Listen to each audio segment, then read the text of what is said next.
Imagine being pulled over, not for what you did, but for who you are.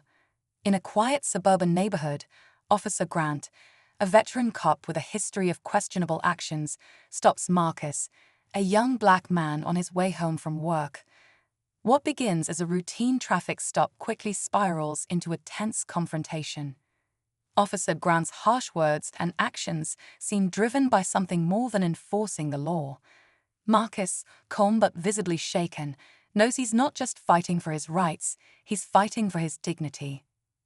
As bystanders begin recording, the truth of what happens next takes on a life of its own.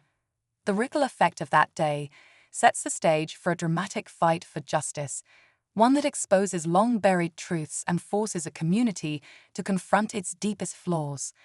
Stay tuned as we unravel how one act of cruelty led to an unforgettable reckoning. Marcus had always been careful. He knew the unspoken rules: keep your hands visible, speak respectfully, and never make sudden moves. But that day, none of it seemed to matter. Officer Grant's voice was sharp, his tone accusing. The questions came rapid fire. Where are you going?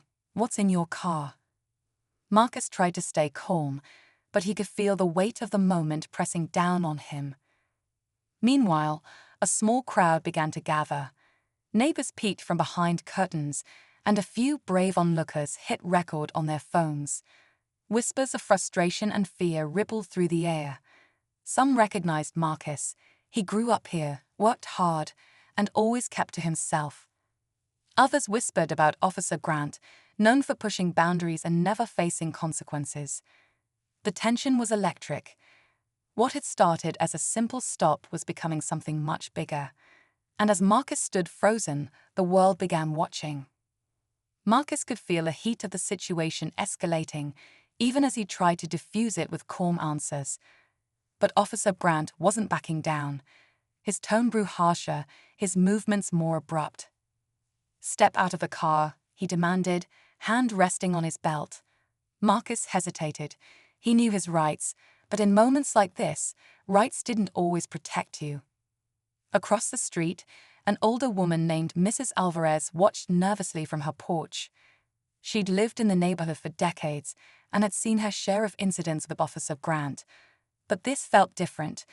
The officer's demeanor, Marcus's quiet defiance, it was as if something bigger was at play. She whispered a prayer and began dialing her daughter, who worked at the local news station. Meanwhile, Marcus's friend Jamal, who had been on FaceTime with him moments before the stop, started rallying support online. The video of the encounter was already circulating, gaining traction with every passing minute. People were demanding answers, demanding accountability. And yet, in that moment, Marcus stood alone, surrounded by onlookers, yet entirely on his own. Every word, every move could decide what happened next. Marcus stepped out of the car slowly, hands visible, his heart pounding so loudly it drowned out the murmurs of the growing crowd.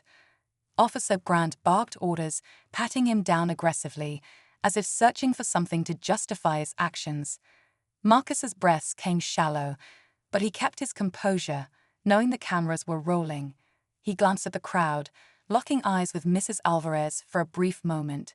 She gave a small, reassuring nod, as if to say, "You're not alone, asterisk." But inside, Marcus felt alone. The officer moved to search his car, rummaging through his belongings without permission. Marcus spoke up, his voice trembling but firm. "You don't have the right to do this." Grant spun around, glaring, his authority challenged. The crowd stirred uneasily, their whispers growing louder. Suddenly, a voice shouted from the back of the crowd, "This isn't right." Jamal had arrived, his phone live-streaming the scene. Others began to step forward, their phones capturing every angle. The air was thick with tension, like a storm about to break. And then Grant reached for his radio, his expression unreadable. No one could predict what would happen next, but everyone knew this moment would change everything. As Officer Grant spoke into his radio, the tension reached a boiling point. The crowd pressed closer, murmurs turning into sharp demands for accountability. Jamal's livestream was now flooded with comments, some offering support, others expressing outrage.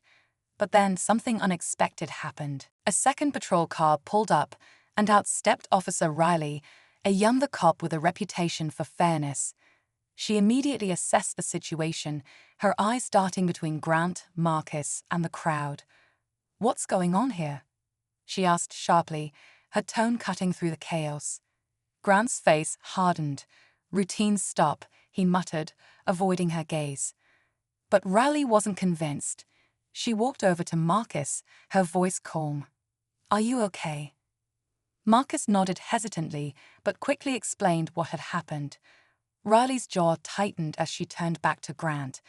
"Did you have probable cause?" she asked, her question pointed. Grant's silence was deafening. The crowd erupted, sensing a shift in power. Mrs. Alvarez stepped forward, clutching her phone. "I've been recording everything," she said, her voice trembling but steady. Grant's hand hovered near his belt again, and for a moment, it felt like the situation might spiral out of control. But just then, a voice crackled over the radio, one that changed everything. The voice over the radio was firm and commanding. "Stand down, Officer Grant. Internal Affairs has been alerted." The crowd froze, processing the gravity of the announcement. Officer Riley stepped between Grant and Marcus, her stance protective. "You heard the order," she said, her voice leaving no room for argument. Grant hesitated, his face a mask of frustration and fear. Then, without warning, he made a move toward his car, reaching for something inside. The crowd gasped, and Marcus instinctively took a step back. But before things could escalate further, Riley intercepted, placing herself directly in Grant's path. "Enough," she shouted, her hand on her own radio. The second twist came as backup arrived. Not more officers, but members of the local media, led by Jamal's earlier calls for help. Cameras flashed, reporters began asking questions, and Grant's composure cracked under the pressure. Riley, now in control, placed Grant under investigation on the spot. As she led him away, Marcus finally exhaled, relief washing over his face. But just when it seemed like justice had been served, the final twist hit. Riley turned to Marcus and said quietly, "This isn't over. There's more to this than you know." The crowd erupted into cheers, but Marcus was left with a chilling sense that this was only the beginning of uncovering something much bigger. As the chaos settled, Marcus stood in the fading light, his mind racing with Riley's parting words. The crowd began to disperse, many still shaken but hopeful. Mrs. Alvarez approached Marcus, her eyes kind yet filled with concern. "You're brave," she said softly, squeezing his hand. "We all saw what happened, and we're with you." Over the next few days, the video of the encounter spread like wildfire, sparking conversations about accountability and systemic reform.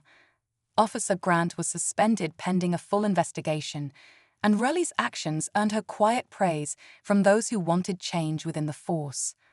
For Marcus, it wasn't just about that day. It was about ensuring no one else faced what he did. As he walked home that evening, he felt a strange mix of exhaustion and determination. This wasn't just his fight anymore, it was everyone's. And for the first time, hope felt real.